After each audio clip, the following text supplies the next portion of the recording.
Hello everyone, welcome to my YouTube channel Easy Math. Today in this video I'll be going to explain you the properties of rational numbers. Okay, so let's begin the video. Various properties. First is the closure property. Second is the commutative property. Third is the associative property, and fourth is the distributive property.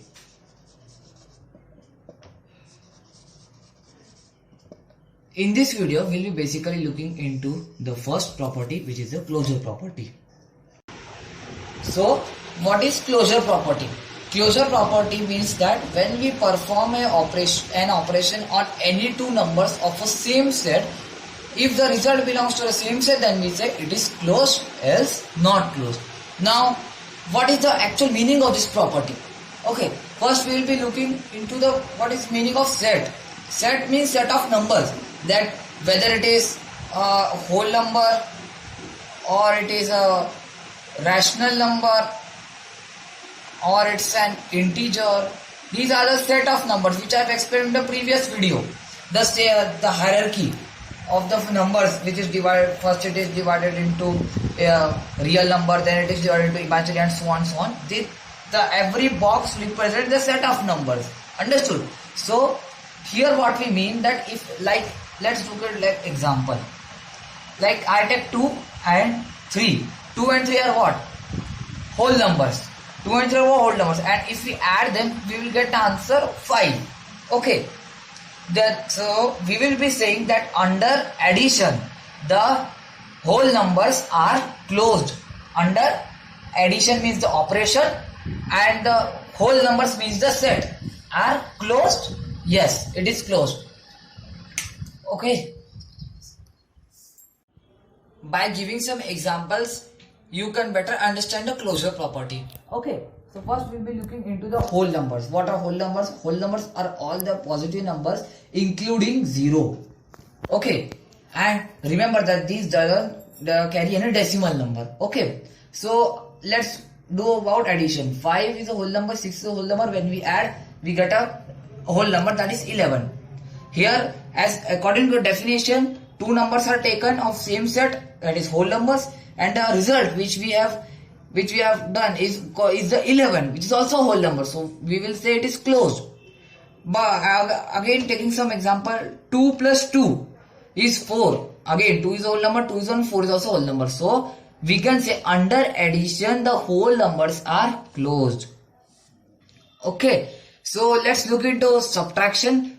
11 minus 8 equals to 3. 11 is a whole number, 8 is a whole number, and 3 is also whole number. When we subtract 8 from 11, we get 3, which is also whole number. Now, if you look into the second example, 8 is a whole number, 16 is a whole number, but is minus 8 a whole number? No, it is not a whole number.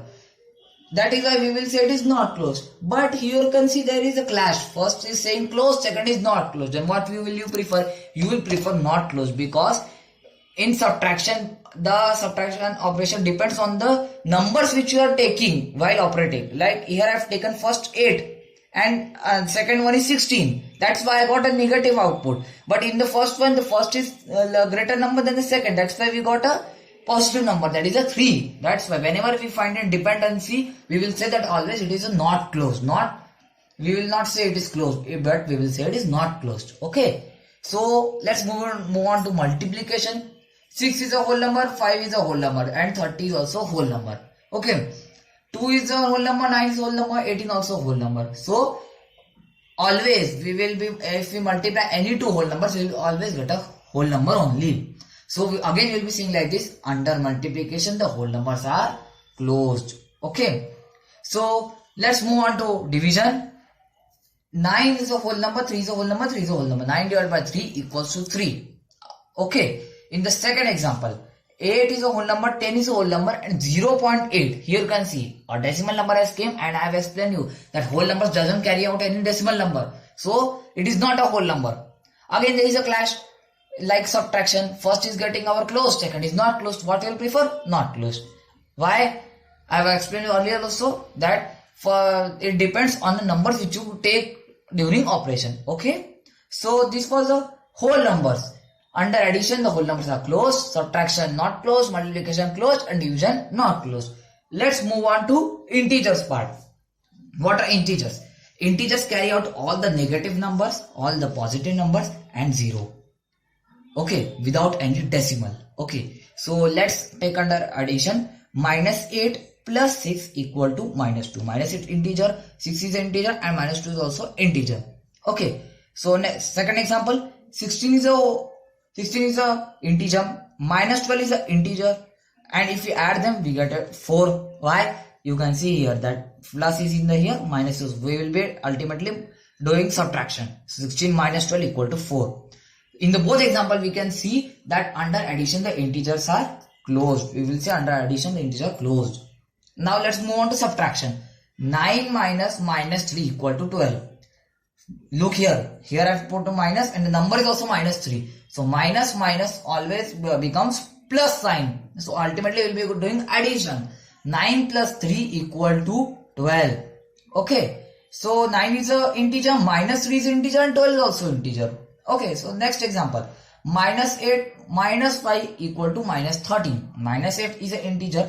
5 is an integer, not minus 5. We will be considering only 5 because minus is the operation. And minus 3 is what? Again an integer. So we will say that under subtraction the integers are closed. So let's move on to multiplication.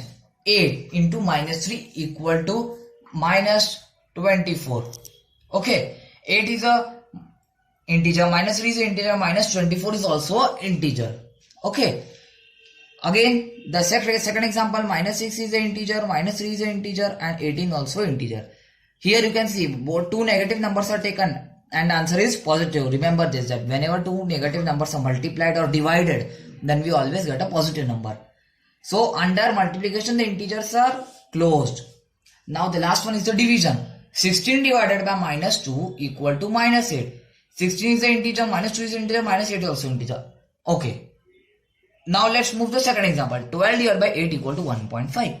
12 is an integer, 8 is an integer, but is 1.5 an integer? No, because it is getting a decimal. So again, clash. First is getting closed, second is not closed. So what will you be preferring? Not closed. Reason? You know very well that here it depends on the numbers which you take during operation. So let's summarize. Under addition the integers are closed, under subtraction closed, under multiplication also closed, but under division they are not closed. Okay, so let's move to the next, which is the rational numbers. What are rational numbers? Rational numbers are the numbers which where it can be expressed in the form of p by q, where p and q are both numbers, where q does not belong to 0. Okay. Any number you can take positive or negative in place of p and q except the q not be 0. Then all the numbers are rational numbers.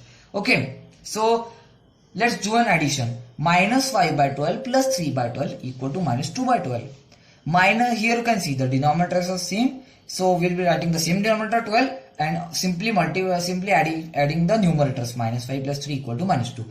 Minus 5 by 12 is a rational number, minus 3 by 12 is also a rational number, and minus 2 by 12 is also a rational number. Again, the next example, 9 by 8 plus minus 3 by 8 equal to 5 by 8. Here you have C plus minus, two different signs, so we'll be ultimately subtracting. Okay, 9 by 8 minus 3 by 8 equal to 5 by 8. 9 by 8 is a rational number, minus 3 by 8 is also a rational number, and 5 by 8 is also a rational number. So under addition, the rational numbers are closed. Okay, so let's move on to next, which is the subtraction. 8 by 10 minus 3 by 10 equal to 5 by 10. Simple. 8 minus 3 equal to 5. 8 by 10 is a rational number, 3 by 10 is a rational number, and 5 by 10 is also a rational number. So let's move to next example. 2 by 15 minus 3 by 15 equal to 5 by 15. You can see here that two same signs, minus minus, so we'll be ultimately adding them. 2 by 15 plus 3 by 15 equals to what? 5 by 15. So under subtraction the rational numbers are closed. Okay, so what? Multiplication, rational numbers. 3 by 8 into 2 by 6 equal to 1 by 8. Here what I have done is simplifying the fraction. You can 3 6 3, 6. So I am dividing this by 3. We have 1, 6 divided by 3, which is 2. Here I have divided by 2, 1. Here I have divided by 4, which is 4. By 2, which is 4. So 1 into 1 is 1. 4 into 2 is 8. So final answer is your 1 by 8. Now next one, 2 by 9 into minus 3 by 6.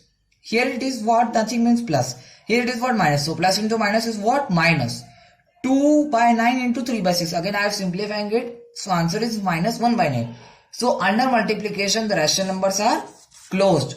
Okay. So let's move on to division. 3 by 8 divided by 9 by 4 is, you can see here that it is 3 by 8 divided by 9 by 4, that is equal to 3 by 8 into 4 by 9. Whenever we divide a rational number by another, we will be taking the reciprocal of the second number. The reciprocal means for interchanging the positions of the numerator and denominator. 9 is in the numerator, here it has gone into the denominator. 4 is in the denominator, it has gone into the numerator. So again we will be simplifying it, answer will be 1 by 6. 3 by 8 is a rational number, 9 by 4 is a rational number, 1 by 6 is a rational number. Okay. Next example, 2 by 3 divided by 0 equal to 2 by 3 into 1 by 0 equal to 2 by 0. Here I have said you that the denominator, that is q, does not be 0. So here it is coming 0, you can see here clearly. So that is why under division the rational numbers are not closed. Except 0, if you take any number, the rational numbers are closed under division. Only for 0 we are putting the word not. Okay, this is the importance of 0. Okay, so let's summarize it. Under addition the rational numbers are closed. Under subtraction the rational numbers are closed. Under multiplication the rational numbers are closed. And under division they are not closed.